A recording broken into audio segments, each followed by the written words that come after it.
Episode number 476 Sagar rowdyism. Akhila పరిస్థితి తెలుసుకున్న సాగర్ అందుకు కారణమైన యాదవ్ ఫ్యామిలీని నామరూపాలు లేకుండా చెయ్యాలని డిసైడ్ అయ్యి ప్రమద్వర వసును హెల్ప్ అడిగి వసుధ గ్రూప్స్ కి వెళ్ళాడు. కానీ అక్కడి రిసెప్షనిస్ట్ బిహేవియర్ సాగర్ కి చిరాకు తెప్పించింది. అసలు మనుషులకి ఆయిల్ యొక్క ప్రాముఖ్యత తెలిసినప్పటి నుండి సంపాదించే విధానం మారిపోయింది. ఒకప్పటి పేదవాడు ఈ రోజు ధనవంతుడయ్యాడు. కంపెనీలో పనిచేసే ఎంప్లాయీస్ మినిమం శాలరీ కూడా లక్షల్లో ఉంటుంది. ఈవెన్ స్టార్టింగ్ ఎంప్లాయీకి కూడా వేలల్లో శాలరీ ఉండడంతో వాళ్ళేదో అప్పర్ క్లాస్ నుండి వచ్చినట్టు ఫీల్ అవుతారు. ఇక్కడ రిసెప్షనిస్ట్ది కూడా అదే ఫీలింగ్.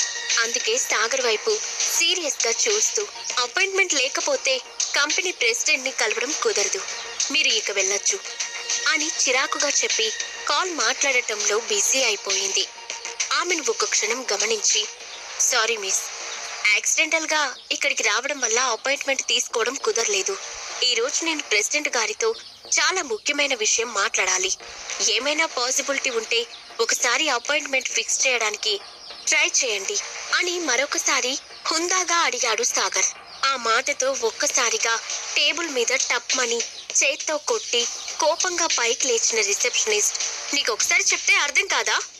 అడగంగానే పంపించడానికి నువ్వేమైనా సెలబ్రిటీ అనుకుంటున్నావా?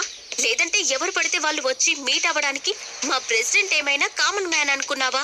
అలాంటి బిగ్ షాట్స్ ను మీట్ అవ్వగలిగే వాళ్ళకమేనా నీది? అసలు నిన్ను కాదు, నీలాంటి వాణ్ణి లోపలికి పంపించినందుకు సెక్యూరిటీని అనాలి అంటూ గట్టిగా అరిచింది. అక్కడ ఉన్నవారు సాగర్ చుట్టూ చేరి చోద్యం చూడటం మొదలు పెట్టారు. ఇప్పటి వరకు డీసెన్సీకి డిసిప్లిన్ కి మారుపేరుగా నిలిచిన వసుధ గ్రూప్స్ లో ఇలాంటి గొడవ జరగడం మొదటిసారి. దాంతో చుట్టూ మూగిన జనంలో కలకలం రేగింది. హో గాడ్, డైరెక్ట్ గా వసుధ గ్రూప్స్ మెయిన్ ఆఫీస్ లోనే గొడవ పడుతున్నాడు. ఎవరితను?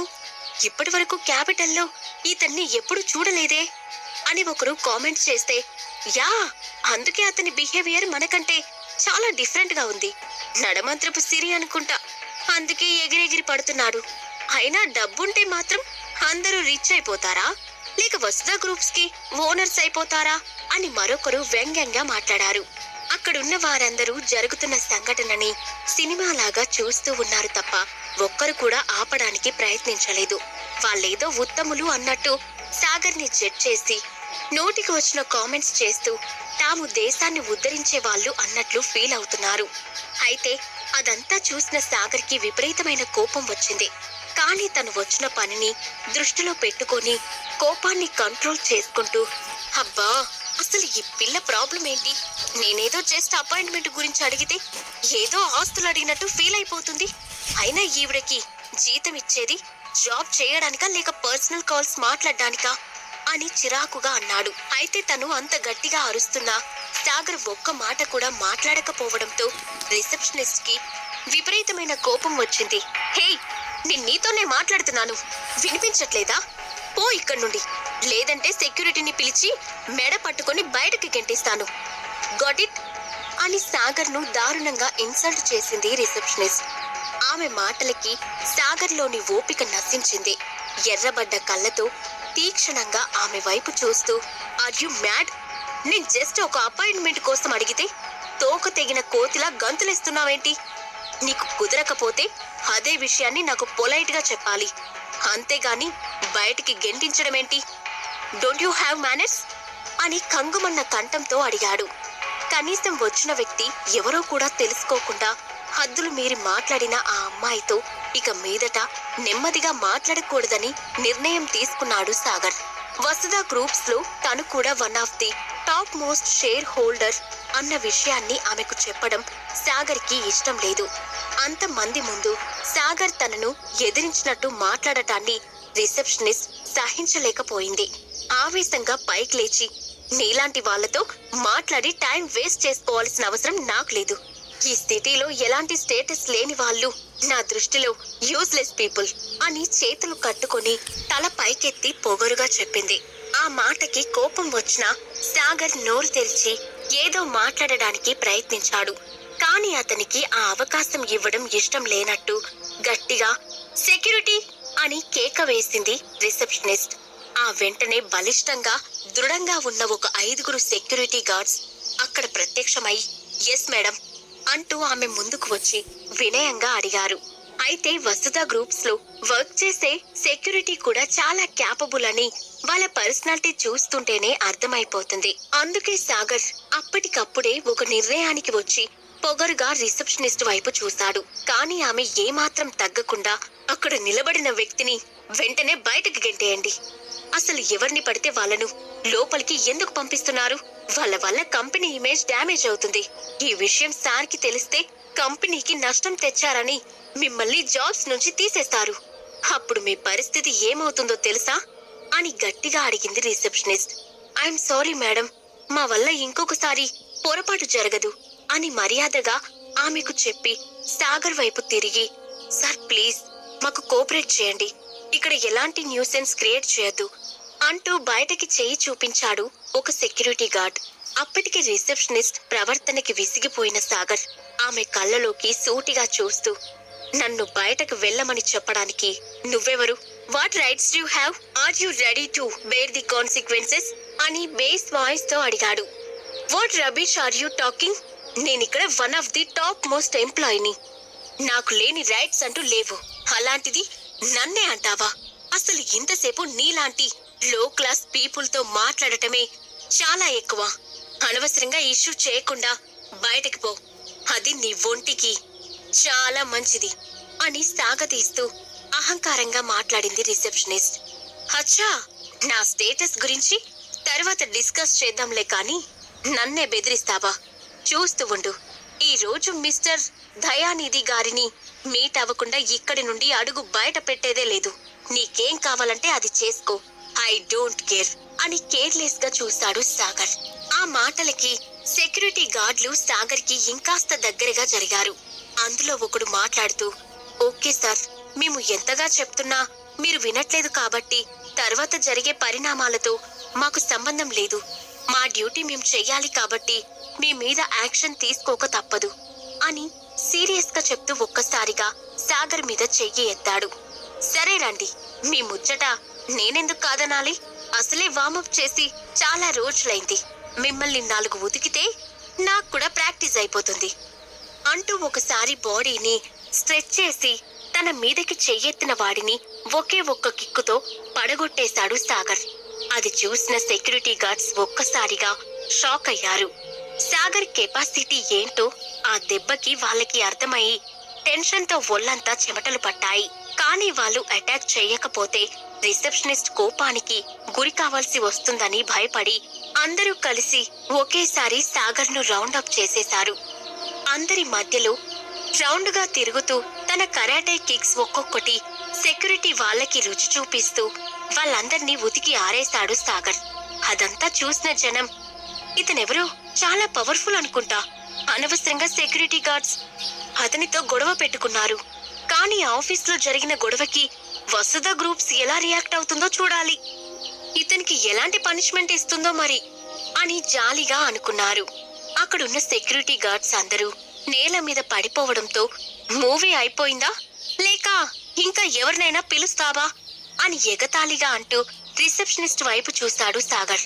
అప్పుడే what the hell is happening here అని ఒక వ్యక్తి గొంతు గంభీరంగా వినిపించింది. దాంతో ఉలిక్కిపడి అందరూ అటువైపు చూశారు. మరోవైపు ఐరన్ ఈవిల్ అలయన్స్ లో రాణి దేవిక తన మందిరంలో కూర్చొని ఏదో బుక్ చదువుకుంటూ ఉంది. ఎప్పుడూ తప్ప ఆమె ఆ మందిరం నుండి బయటకి రావట్లేదు. ఇంతలో యువరాణి సౌందర్య దేవికని కలవడానికి వెళ్ళింది. కాని రాణి దేవిక మందిరం బయట కాపలా కాస్తున్న అమ్మాయి యువరాణి సౌందర్యను అడ్డగించింది. నేను ఎవరో తెలిసే లోపలికి వెళ్లకుండా ఆపుతున్నావా అని కోపంతో కళ్ళు పెద్దవి చేసింది యువరాణి సౌందర్య. క్షమించండి యువరాణి, ఇప్పుడు రాణి దేవిక విశ్రాంతి తీసుకుంటున్నారు, ఎవరిని లోపలికి అనుమతించట్లేదు అని భయపడుతూ చెప్పింది అక్కడ ఉన్న అమ్మాయి. గత 2 రోజులుగా ఇదే కారణం చెప్పి నన్ను పంపించేస్తున్నారు. కాసేపు ఆవిడికి ఆరోగ్యం బాలేదంటున్నారు, ఇంకాసేపు విశ్రాంతి తీసుకుంటున్నారు అంటున్నారు. అక్కడ మిరియడ్ ఇమేజ్ సెక్టార్ తో యుద్ధం తాత్కాలికంగానే ఆగింది. లీడర్ మళ్ళీ వాళ్లపై దాడి చేయడానికి వెళ్తారు. అప్పుడు రాణి దేవిక మళ్ళీ అలయన్స్ బాధ్యతలు స్వీకరించాల్సి ఉంటుంది అని సీరియస్ గా చెప్పింది యువరాణి సౌందర్య. అది విన్న ఆ అమ్మాయి కాసేపు తటపటాయించి, యువరాణి, ఇప్పుడు లీడర్ లేకపోతే అలయన్స్ బాధ్యత మీరే స్వీకరిస్తున్నారు కదా, కాబట్టి తర్వాత కూడా అని తన మాటలను పూర్తి చేసే లోపే యువరాణి సౌందర్య పిడికిలి బిగించి, ఈసారి అలా చేయడానికి కుదరదు. ఎందుకంటే మిరియడ్ ఇమేజ్ సెక్టార్ పై భీకర పోరాటం చెయ్యాలి అని లీడర్ నిర్ణయించుకున్నారు. అప్పుడు నేను కూడా ఆయనతో పాటు వెళ్లాల్సి వస్తుంది. నిజానికి రాణి దేవికకి ఆరోగ్యం బాగుంటే ఆవిడ కూడా యుద్ధంలో పాల్గొనాలి అని చెప్పింది. ఆమె మాటలకు ఏమని సమాధానం చెప్పాలో ఆ అమ్మాయికి అర్థం కాలేదు. చాలా సేపటి వరకు మౌనంగానే ఉండిపోయింది. అది చూసిన సౌందర్య నిట్టూరుస్తూ, ఇంకో 3 రోజుల్లో రాణి దేవిక ఆరోగ్యం మెరుగుపడితే మంచిది, లేదంటే ఆవిడ ఇష్టంతో సంబంధం లేకుండా వైద్యుణ్ణి సంప్రదించమని లీడర్ ఆజ్ఞ వేశారు అని చెప్పి అక్కడి నుండి విసురుగా వెళ్లిపోయింది. మరోవైపు ఆఫీస్లో అందరూ చూస్తూ ఉండగా హుందాగా సూట్లో ఉన్న 50 సంవత్సరాల మధ్య వయస్కుడు అక్కడికి వచ్చి, ఇది ఆఫీస్ అనుకున్నారా లేక చేపల మార్కెట్ అనుకున్నారా, అసలు ఈ ఫైట్ ఏంటి అని కోపంగా అడిగాడు. అతన్ని చూసి షాక్ అయిన జనం, ఓ గాడ్, మిస్టర్ దయానిధి గారు ఇంత పొద్దున్నే ఎందుకు వచ్చారు? ఇప్పటి వరకు జరిగిన గొడవ తెలిస్తే అతని రియాక్షన్ ఎలా ఉంటుందో అని వాళ్ళలో వాళ్లే అనుకుంటూ ఆతృతగా చూస్తున్నారు. ఇంకొంతమంది మాత్రం, ఇతను చేసిన పనికి దయానిధి గారి చేతిలో చావు తప్పదు, ఎలాగో జరిగేది తెలుసు కాబట్టి ఇక్కడ నిలబడి చూడటం అనవసరం అని కామెంట్ చేశారు. వసుధ గ్రూప్స్ లో ఎంతో మంది బోర్డు మెంబర్స్ ఉన్నప్పటికీ మిస్టర్ దయానిధి గారు మాత్రం చాలా ప్రత్యేకం. అతని company top most share holder and present CEO. తన కంటి చూపుతో క్యాపిటల్ సిటీని మొత్తం గడగడలాడించగల మేధావి. అతనిని ఎదిరించే అంత ధైర్యం సిటీలోనే ఎవరికీ లేదు. అలాంటిది సాగర్ ఏకంగా అతని ఆఫీస్లో సునామీ సృష్టించేశాడు. అందుకే సాగర్ పరిస్థితి ఏమవుతుందోనని అక్కడున్న కొందరు జాలి పడుతుంటే, ఇంకొందరు తగిన శాస్తి జరిగిందన్నట్లు కోపంగా చూస్తున్నారు. దయానిధిని చూడడంతోనే అలర్ట్ అయిన రిసెప్షనిస్ట్, గుడ్ మార్నింగ్ సార్, వీడు పర్మిషన్ లేకుండా మన ఆఫీస్లోకి వచ్చేశాడు. మిమ్మల్ని కలవాలని గొడవ చేయడమే కాకుండా మా అందరి మీద రౌడీయిజం చేస్తున్నాడు. మిమ్మల్ని మీట్ అవ్వడం కుదరదని ఎన్నిసార్లు చెప్పినా వినిపించుకోకుండా గొడవ చేశాడు. అడ్డం వచ్చిన మన సెక్యూరిటీని ఇష్టం వచ్చినట్టు కొట్టి గాయపరిచాడు. వెంటనే అతని మీద యాక్షన్ తీసుకోండి సార్ అని హడావిడిగా చేతులు కట్టుకొని అమాయకంగా చెబుతూ తప్పంతా సాగర్దే అన్నట్టు పళ్ళు కొరికింది. దాంతో సాగర్ వైపు తిరిగిన మిస్టర్ దయానిధి కాసేపు అతన్ని పరీక్షగా చూసి కళ్ళు పెద్దవి చేశాడు. ఆ తర్వాత జరిగిన సంఘటన అక్కడ ఉన్న అందరినీ షాక్ కి గురయ్యేలా చేసింది. కనీసం ఎవరికి రియలైజ్ అయ్యే అవకాశం కూడా లేకుండా లైఫ్ క్లోజ్ అయిపోయింది. ఇంతకీ వసుధ గ్రూప్స్ ప్రెసిడెంట్ తో సాగర్ కి ఉన్న రిలేషన్ ఏంటి? మిస్టర్ దయానిధి రిసెప్షనిస్ట్ చెప్పిన మాటలు నమ్మాడా? అతను సాగర్ ని ఎందుకంత పరీక్షగా చూశాడు? ఆ తర్వాత ఏం జరిగింది? ఈ ప్రశ్నలన్నింటికీ సమాధానాలు తెలుసుకోవాలంటే నెక్స్ట్ ఎపిసోడ్స్ వినాల్సిందే.